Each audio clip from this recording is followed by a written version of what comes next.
Sitten kun saavutte sinne risteyksen tasalle, niin Beneath the pine tree canopy, they're preparing for a battle they hope will never come. Nervous faces, twitching hands, citizens in disguise. We have a training session going on what to do when you're coming back to your vehicle after you have abandoned it so it's not been booby-trapped. You could call this Finland's Dad's Army, a voluntary defence course, open to both those refreshing their skills after conscription and completely new starters, aiming to fight for their country. This conflict has sparked some interest in many people's brain. Like, I think most of my basic course at this very moment, working behind me, are very fresh learners. Let's put it like that. So there are people from all walks of life. My name is Marko Järvelin. I'm a financial consultant. Anssi Eboreime, doctor. Daniela Nieminen, a quality assurance engineer. Finns are always ready to defend themselves and each other.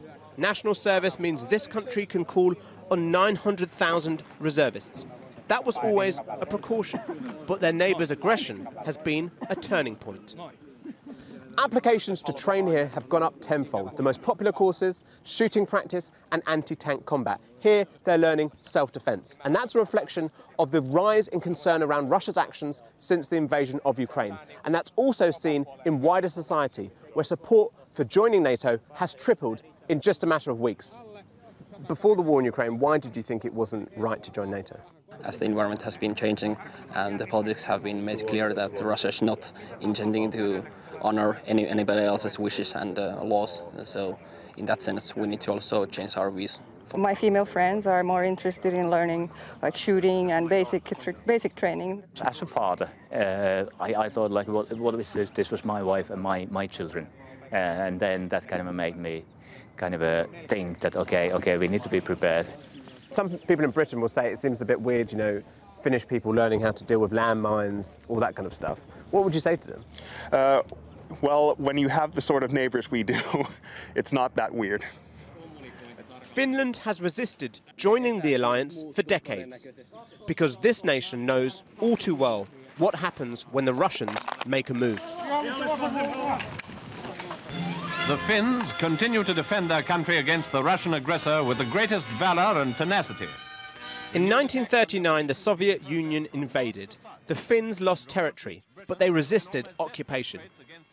That experience meant that Finnish sovereignty has always been tied to cordial relations with Moscow, and so they remained neutral during the Cold War. And so defence has always been part of society's fabric. It literally mingles and merges with the country's day-to-day. So this museum is all completely underground? Yes, it is. It's almost 10 meters under the ground, and we've got another floor below this one. And that's where the shelter is? Yes. Russia's lingering threat has meant that since the 1960s, Helsinki has built underground. Every large building requires a defence shelter. This art museum has one directly below the Rodan. And the largest go down and down, deep into Finland's granite, 50 metres beneath this rock, a public swimming pool. If leisure time turned to wartime, this could be drained within 24 hours and it could hold nearly 4,000 people.